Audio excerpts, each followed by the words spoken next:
Harvard Divinity School.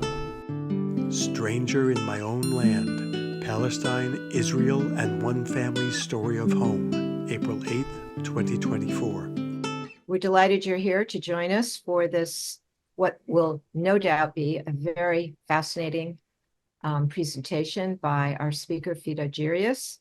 I'm extremely pleased to welcome her to the Harvard Divinity School and the Harvard Center for Middle Eastern Studies. I only wish we could have held this event in person, but perhaps another time. Fida Jiryis is a Palestinian writer and editor living in the Galilee. She has written on life as a Palestinian in Israel and the West Bank. Born in Lebanon, Ms. Jiryis lived there and in Cyprus before returning to Palestine after the Oslo Accords. Her published works include Stranger in My Own Land, which is the subject of her presentation today, 3 collections of Arabic short stories, and a contribution to Kingdom of Olives and Ash, a Washington Post bestseller on 50 years of Israeli occupation. Fida's work was also featured in Amputated Tongue, a Hebrew language anthology of Palestinian literature. Now, before we begin, I'd like to read a short summary of her book, Stranger in My Own Land, prepared for her talk at Princeton University last year. And here I quote, "After the 1993 Oslo Accords, a handful of Palestinians were allowed to return to their hometown in Israel. Fida Jiryis and her family were among them. This beautifully written memoir tells the story of their journey, which is also the story of Palestine from the Nakba to the present, a 75-year tale of conflict, exodus, occupation, return, and search for belonging, seen through the eyes of one writer and her family. Jiryis reveals how her father, Sabri, a PLO leader and advisor to Yasser Arafat, chose exile in 1970 because of his work. Her own childhood in Beirut was shaped by regional tensions, the Lebanese Civil War, and the 1982 Israeli invasion, which led to her mother's death. 13 years later, the family made an unexpected return to Fasuta, their village of origin in the Galilee. But Fida, 22 years old and full of love for her country, had no idea what she was getting into. Fida, thank you so much for being here, and I'll turn it over to you. Thank you, Sara. I'm very happy to be here with you today. And thank you so much for hosting me for this presentation about my book. I will start by going back in time a little bit to my family story, to how this book came about. I am, as you so kindly read now, my parents are from a village called Fasuta. We're in the upper Galilee, right on the Lebanese border. We're about 2 kilometers from South Lebanon. In 1948, when Nakba unfolded, my father was 10 years old. And he saw people from neighboring villages to Fasuta being displaced, being expelled from their villages and crossing over into the Lebanese border, which, as I mentioned, is very near us. It left a very deep impact on him as a young child. He really didn't understand what was happening. And immediately afterwards, as soon as those first few months of the war were over, Israel clamped down on its remaining Palestinian population, which was only about 160,000 people at the time, with a very harsh system of military rule. So he grew up under that system, as did his siblings, and his earliest experiences of it was even when he tried to go to school, to high school in Nazareth, having to produce movement permits and being constantly watched, and always feeling that every move that they had to make that they wanted to make was under the approval of the military authorities. At the same time, he watched what was happening to his village, the land seizures, the dispossessions of the villages around him, the friends of his father and his grandfather who had disappeared, never to return. On his bus rides to come back to Fasuta from his school in Nazareth, he would pass by some of the remains of those villages. And in Sahmata, which is a village near us, he actually saw the bulldozers tearing down the houses.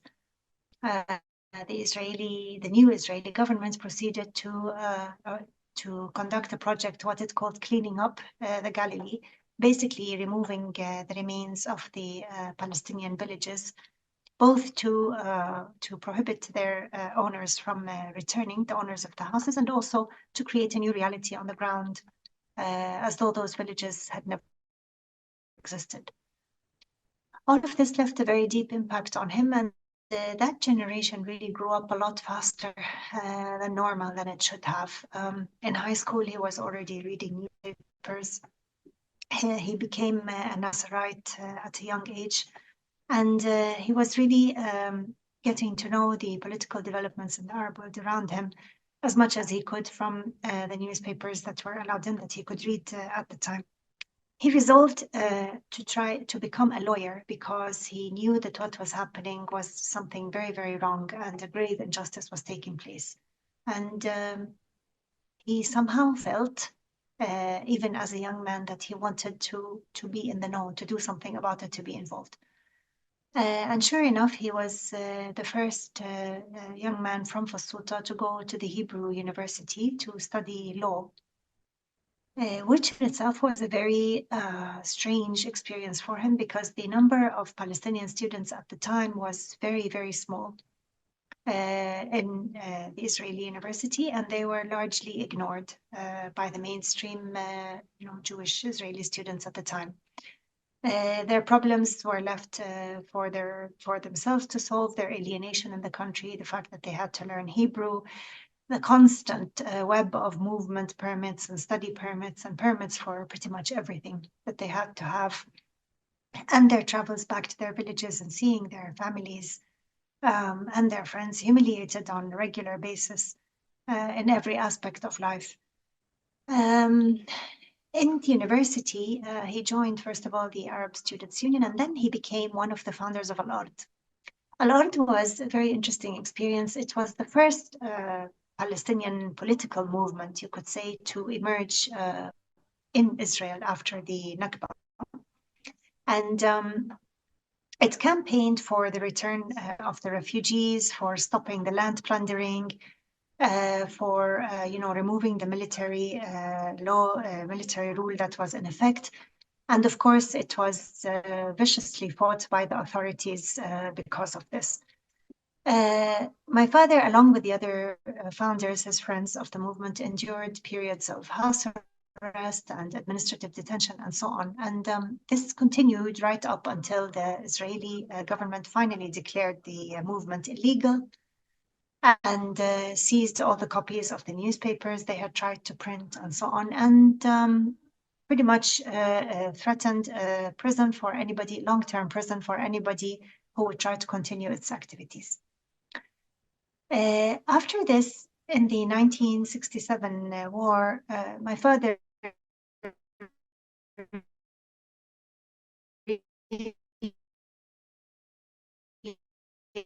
experienced a change.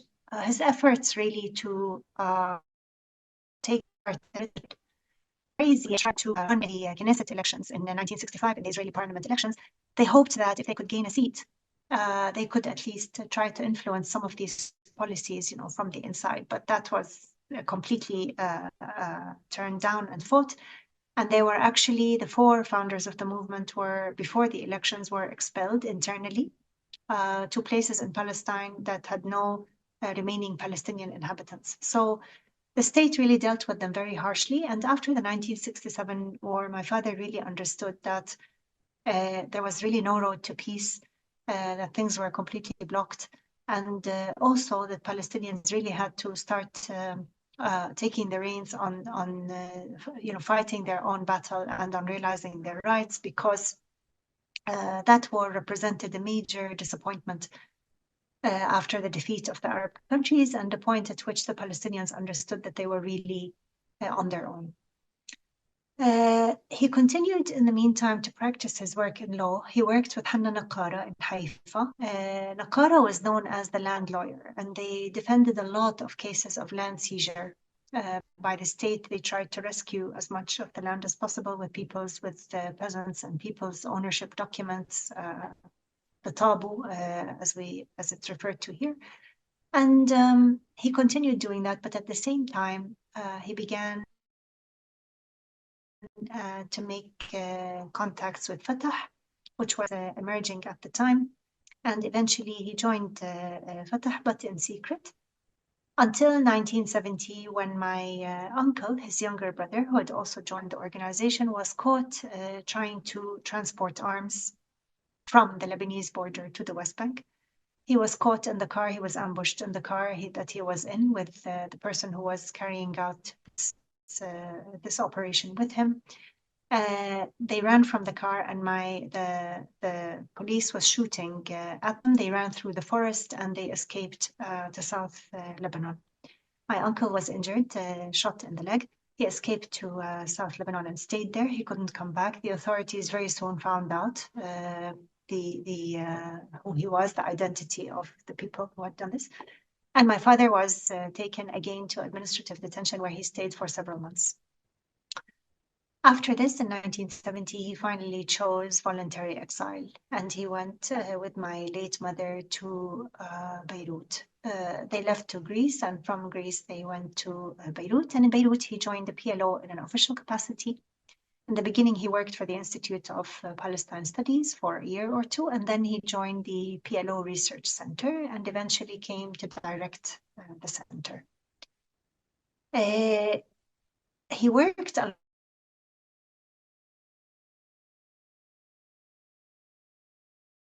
alongside Mahmoud Darwish also, who was in his group when left.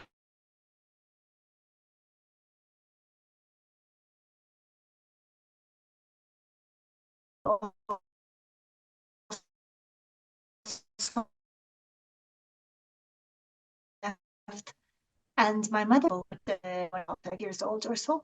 And in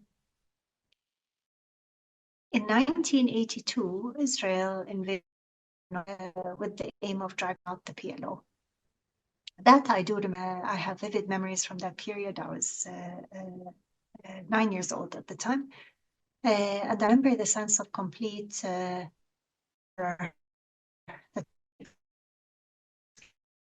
experienced as children when all the world around us literally just collapsed. The complete things just unfolded, the bombing and the fear and the running from one place to another. With my mother, my father would disappear long periods because during the invasion, the Israeli army was looking for him and for other employees at the center. Beirut really turned into a hellhole, and this had come also on the back of the Lebanese civil war, which was also complex and also very difficult to begin with.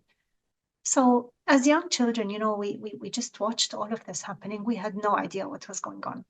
And I will always remember that time, the terror, the instability we felt. There was no school, there was no water, there was no electricity, there was no food, there was no medicine. There was the smell of burning tires everywhere in the city, the smell of burning garbage as well, because the garbage services stopped. And as I describe this now, I'll interject a bit to say that what we've been seeing the last few months in Gaza has returned me right to that point. So I have been having flashbacks every time, I read or I see the news. I have been having flashbacks, and a friend pointed out who had been in Sabra and Shatila during the time of the Israeli invasion. She said that here we are, 40 years later, but the mode of the Israeli army, the mode of operation remains largely the same. Besieging the population, cutting off all vital amenities, all services, everything, and basically conducting a war, from the land, from the sea, from the air, and also starving them and depriving them of medicine and of gas and of everything needed to live. So I'm really having, like, now when I describe it, it's, I could be talking about what is happening in Gaza right now. And therefore, as somebody who has lived that and knows that even after it's over, the psychological effects that we continue for a very, very long time into all our life. That period ended very traumatically for me. September 1982, the Sabra and Shatila massacres, we were not in the camps, thankfully. But a few months later, in February 1983, Israel was really intent on expelling any remaining parts of the PLO from Lebanon, and the research center was the only Palestinian institution left. Before Arafat had left Beirut, he and my father had agreed that the research would stay in order to help out the families of the fighters who had been expelled the summer before, the PLO fighters from Lebanon.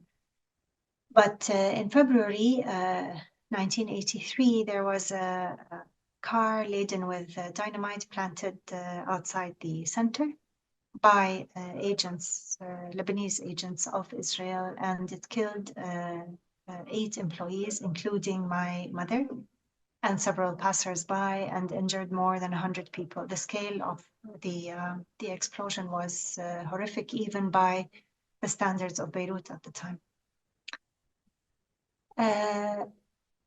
Again, I'll interject here to say that whenever I've done these presentations and whenever I've spoken about my mother, and to share something personal and so painful, is always fraught with a sense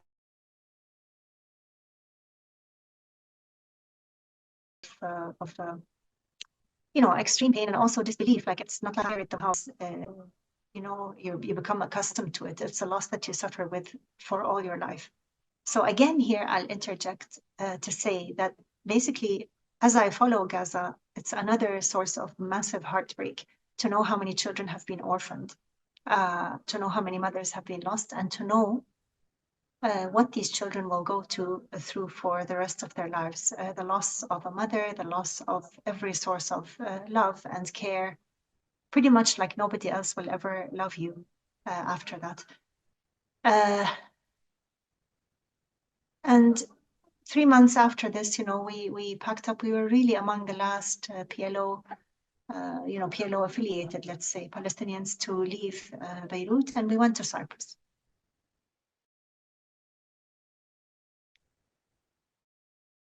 And Cyprus really, we kind of tried to lick our wounds. They say, my father, the research center was even on a much smaller scale, back to his work in the center with his publications and research, and eventually married my mother's younger sister. She came from the Galilee to be with us, and he married her. We lived in Cyprus. I went to school there, and then went to university in England. And all the time, I grew up with this notion of Palestine. It was in our house. It was in my father's work. It was in my mother's loss. It was in the friends we made, our history, what my parents told us about our village. Eventually, also in Cyprus, our relatives could come and visit us from Fasuta, which they could not do when we were in Lebanon, obviously. So, a picture started forming in my mind of this place, of this country that I was exiled from, technically, and that I never imagined I would be able to go back to. It was, we understood that, there was no way to go back. If we did go back, my father would be imprisoned or worse. And, it was a place that you dreamed about, but that you could never really picture or imagine yourself going back to in concrete terms, until the Oslo Accords happened. And they fell on me personally, really like a bolt of lightning. It was just, I was back home from university on summer break, and I was staring at the handshake, the historic handshake. And I turned around on TV, obviously, and I turned around and I asked my father, Dad, what does this mean? Can we go home? And it's interesting that I referred to it at the time as home. Can we go home? Though I'd never been to this place. That's, how deeply we felt Palestinian, how deeply we felt that we belonged to a place that we had been forcibly removed from. And my father, I remember he shook his head, and then there was a slow smile, and then he said, yes, probably yes. There was a tiny clause in the Oslo Accords that allowed us to come back. The clause roughly was that members of the PLO who had held Israeli citizenship before leaving, in other words, they were not refugees, like my father and Mahmoud Darwish and so on, could apply on a case-by-case basis to return to their villages. And this is what my father did. And so in what for me at the time was a complete miracle, in 1994, in Christmas, I found myself coming back for a visit, and it was probably the most emotional 2 weeks of my entire life. Our relatives cried almost nonstop, as did we. The fact that my mother wasn't with us for this, my stepmother was obviously, but the fact that my mother wasn't with us on this visit, that, you know, she had left, hadn't seen her mother or her family for 13 years and then been killed. And 11 years after that, we'd been able to come back and she wasn't with us, was very, very, very painful. But meanwhile, you know, I was walking around the village, I was retracing her steps. I was really in this trance of having come back home. And I wanted desperately to move back for good. And so it was. In 6 months after that, June 95, we moved back. In my state of almost, you know, romantic love, I could say, for Palestine, for everything it resembled, for my village, I hadn't really come to terms, certainly not when I was abroad, with what it meant to come back to Israel as a Palestinian. In a very bizarre way, within a short time, I got an Israeli citizenship from my fathers. And soon I figured out the reality that I'm going to have to go and study Hebrew and apply to work in Israeli companies. I had graduated in computer science. And this is what I did. And it was the beginning of a process of what I called social schizophrenia.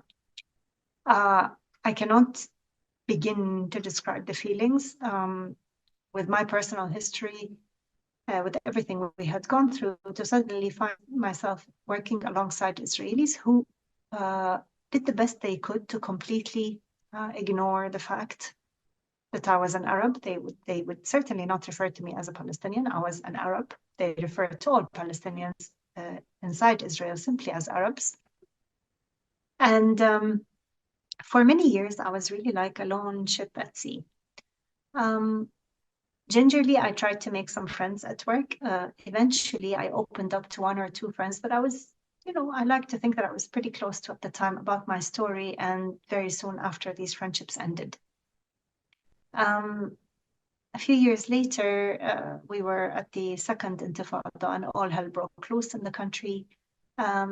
And at that point, I decided I'm going to Canada. I don't want to be here anymore, which was, you know, it was shocking that after 7 or 8 years only of being here, I would come to this conclusion.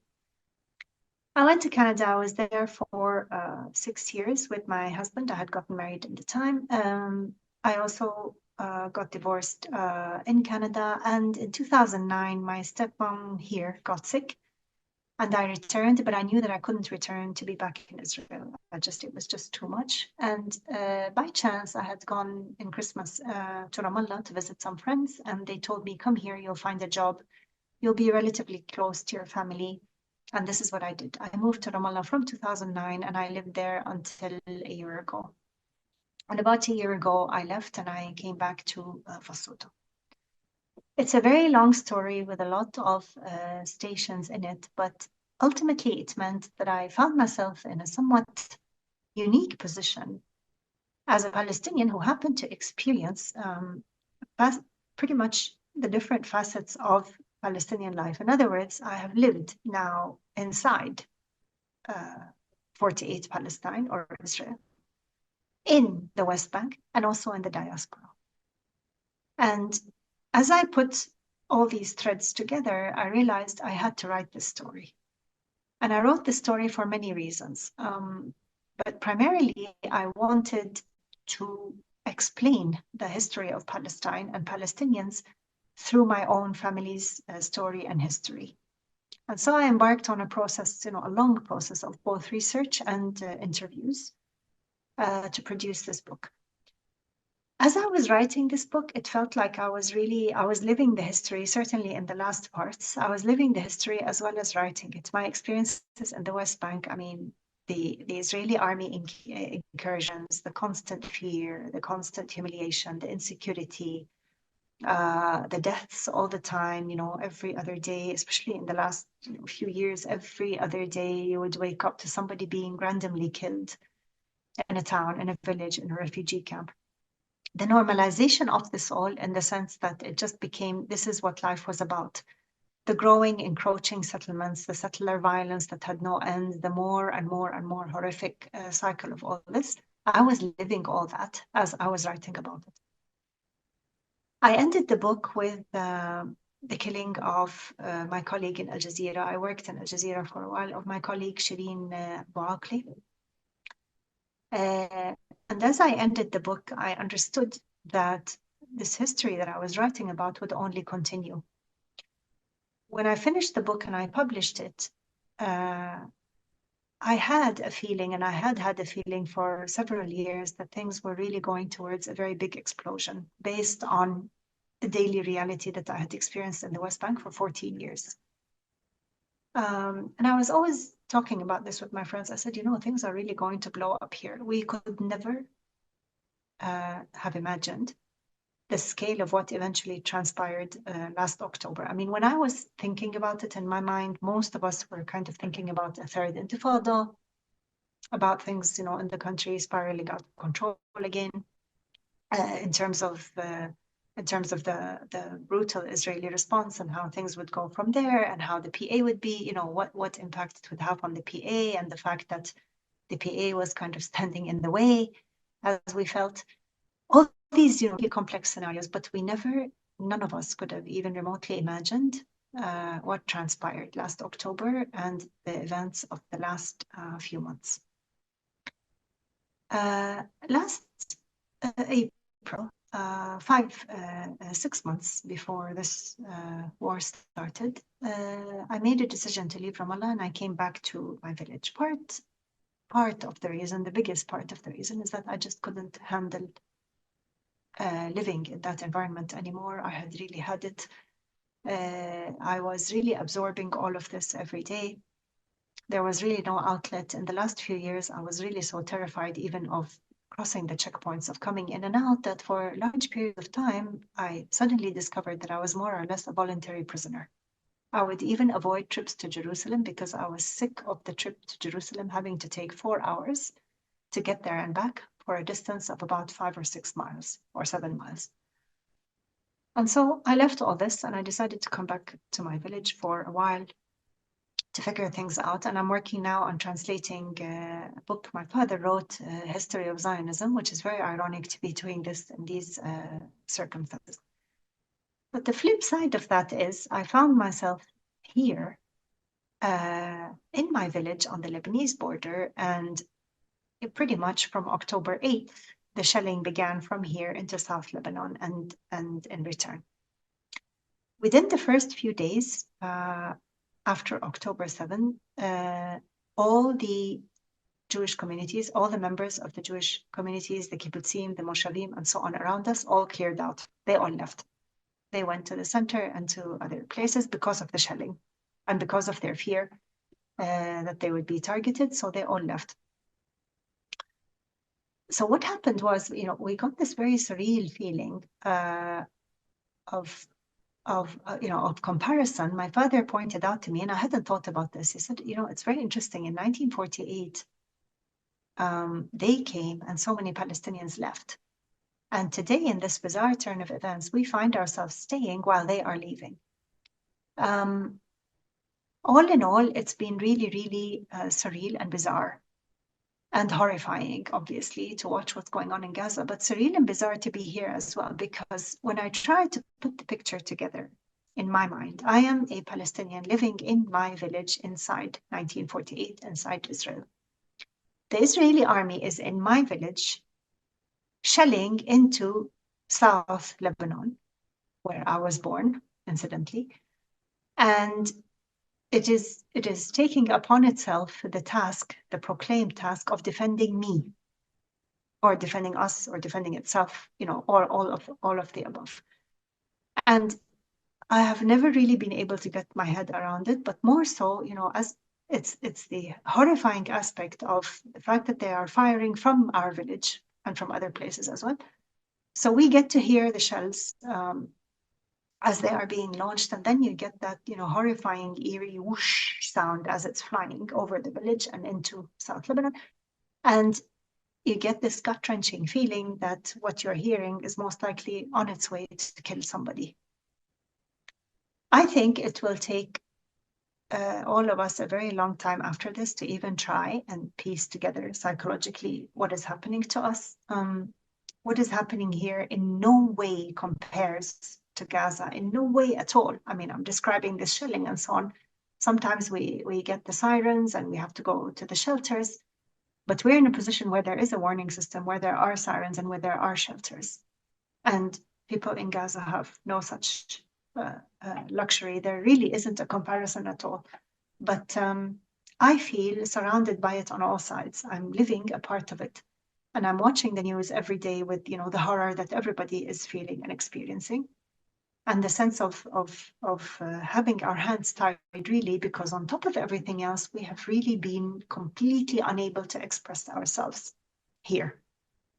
Within the first few weeks, after October 7, several people were arrested from our village for simply posting something on Facebook, like peace, on the souls of the martyrs or something like that, or peace now, or ceasefire now, or something like that. My cousins, my friends who work in hospitals, in public facilities, anywhere, they have said we cannot open our mouth at all. Any word that you say, even about peace, is considered as supporting terrorism, and people have been losing their jobs all over the place. So really, we are experiencing state terror on top of everything else. This forum where I'm speaking to you about this is the only way I can actually speak and I can express myself. It's by reaching out to people outside Israel, Palestine, that I can speak freely. But otherwise, in my village, even in my village, when you talk to people, people are terrified. We discuss what's going on in Gaza in hushed tones. People are very scared. And, it's this feeling really of being clamped down on all sides. And I think I'll stop there, Sara. And I really, I hope that out of all this, we will see some kind of end to Palestinian suffering and some kind of resolution of everything that I've been speaking about. But right now, it's looking very, very, very grim. Well, Fida, thank you so much for a very poignant and very powerful presentation. Speaking from your personal experience and your family's experience is very important for us to hear. I'll start by asking you a question. You're living in Fasuta in the Galilee. We hear very little here about what is happening in the Galilee. We hear, of course, understandably, about the terrible situation in Gaza. We hear less about the West Bank, although we hear something. So but I would like you to tell us a little bit more about this dimension of life in the Galilee as a Palestinian, as a citizen of Israel, experiencing what you're experiencing there. And also, if you could then speak to us a little bit more about what is happening in the West Bank from your point of view and what it means. Thank you, Sara. I think here, the immediate aspect that we feel is being where we are. Not everywhere in the Galilee is like this, but I guess with our proximity to the border and all the shelling that's going on around us, I think the first and most impactful thing is the shelling that's taking place, and is the drones that are flying overhead, and you're feeling that you are very much in it. This is very, very, very stressful, to say the least, but it also, sadly, brings about a kind of adaptation to it after a few months. Now, for example, we've learned to recognize, incoming versus outgoing, the shelling. it really becomes a very bizarre situation to live in. And you think to yourself that trying to describe this to people outside is very difficult if you're not actually experiencing it. But suffice to say that you feel you are in a war zone, and you feel, I think the worst part of this is the fact that you feel utterly and completely helpless to do anything to impact the situation or to help the situation or even to help yourself, really. You are just a sitting duck, or we are. When I take the car and I go to nearby villages for shopping, to do whatever, the tanks, the armored cars, they're on the way, they're everywhere. There's a checkpoint that has been put up at the entrance to my village, which made me think very bitterly about when I first saw it. That I left Ramallah and I came here, and here it is. It's following me. The checkpoint is to prevent traffic going further north from us, and then sort of veering right towards what we call the finger of the Galilee. If you look at the geography of Palestine, there's like the bit that protrudes. All the settlements up there are off limits at the moment, so the army has this checkpoint in the road that forks left to my village or straight to keep going up that road to prevent traffic from there. If anybody does want to drive up there, they have to stop, and they need to ask them where they're going and why. As you're driving on the road, there will be sometimes shells falling by or whatever. I was once in this experience, and it was terrifying. First you think that you've had a flat tire because of the boom sound that you suddenly hear, and then you begin to see all the cars around you, driving at an extremely fast speed to try and get away. Because it's obviously falling somewhere around, and then it registers exactly what's happening, and you begin to fly very, very, really drive very fast with them. What this does to us on a day-to-day, we're all completely stressed out. Even more so is the psychological aspect of it, that, that you're trying to put it all in your head. These are the occupiers. Continuing to wage war on neighboring Lebanon when they really have no right to be in this land or to wage that war. If you come down to our inner feelings, to how we feel, that these strangers are here, stranger in my own land, they are strangers in this land, and they are here, and they are continuing to do this. The other thing that we feel is a loss of sense of personal safety, because a large number of Jewish Israeli citizens are asking for arms and to be armed. And so, you have this unnerving sensation of going to the supermarket, for example, and standing at the aisle to buy milk, and you turn around and there's somebody right next to you with an M16. And it's very, very unnerving. Even there are times when you are hesitant to speak in Arabic. The level of tension in the country is extremely high and extremely dangerous. I've learned to kind of, when I go into public places, I don't make eye contact. I just do what I need to do, get in, get out as quickly as possible.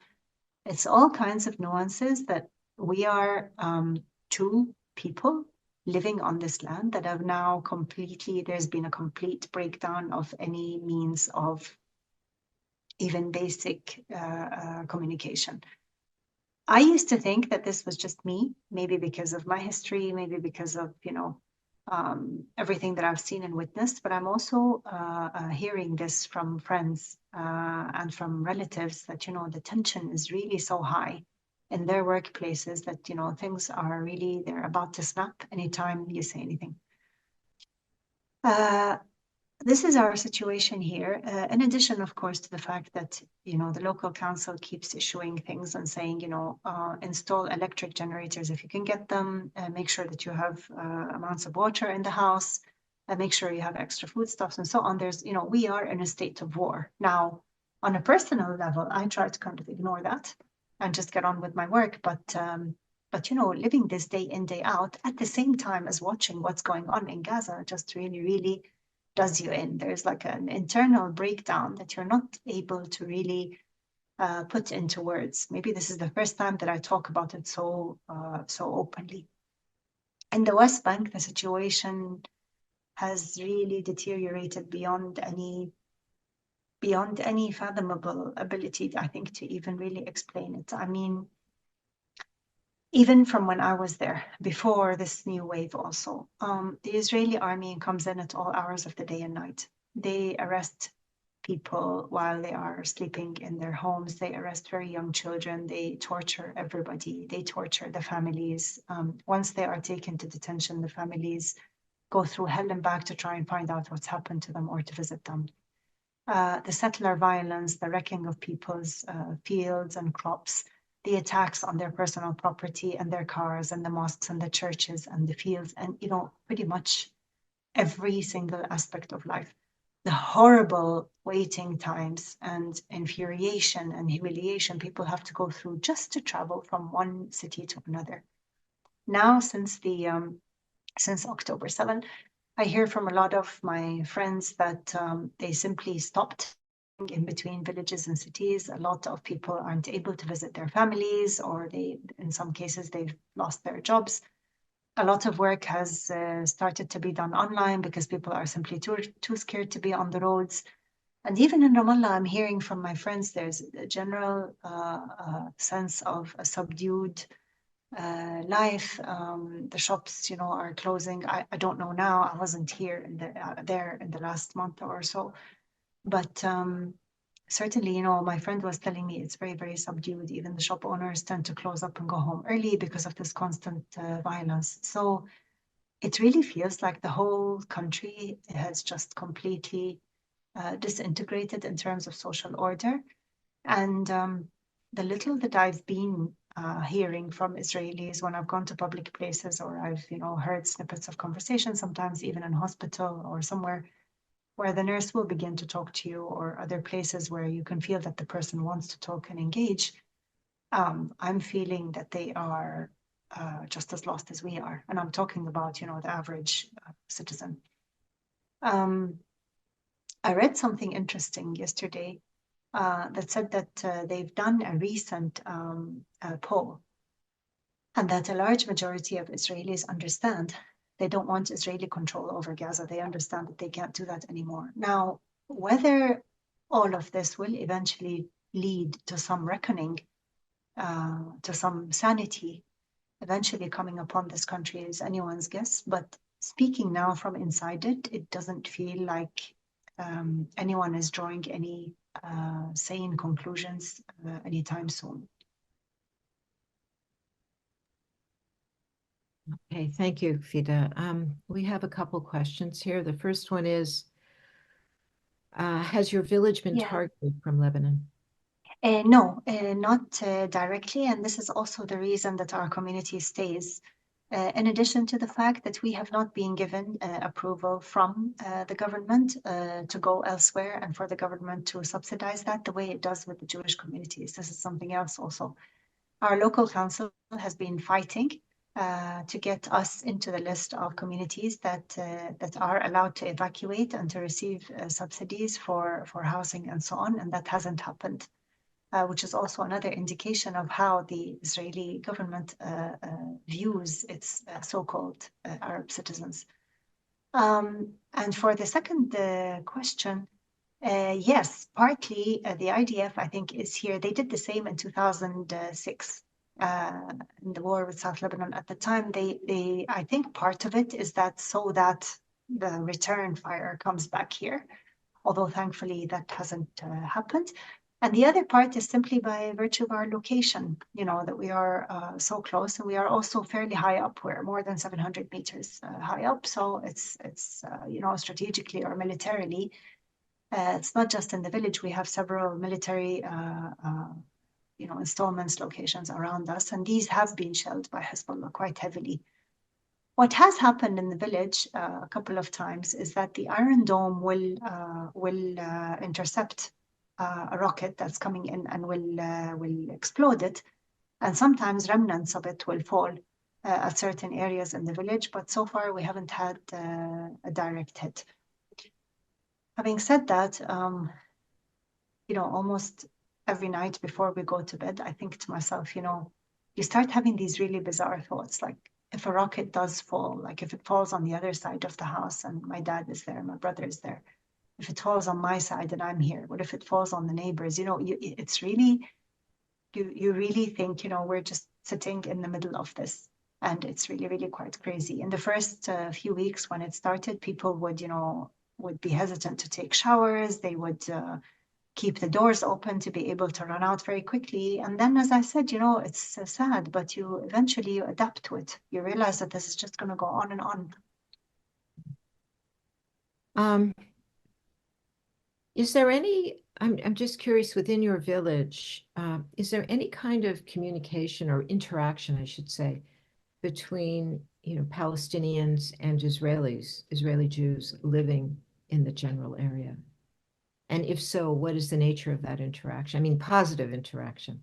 Yeah, even before the war, Sara, interaction was very, very minimal inside the village itself. We have a couple of Jewish communities around us whose the entrance to their communities is always gated. This is something I talk about in the book as well. And sometimes they do come to the village to see the doctor or to use the pharmacy or one of the supermarkets and so on. They're the smaller communities around us. But it's very much a service relationship. There's very, very, very little visiting or mingling. And this was even before the war. And now, I mean, the only Israelis really that you'll see in our village are the army. From what I see, there is really virtually no communication between it and the residents. I think people are just nervous when they see them. I am certainly very nervous when their jeeps are around. I try to just kind of stay out of the way.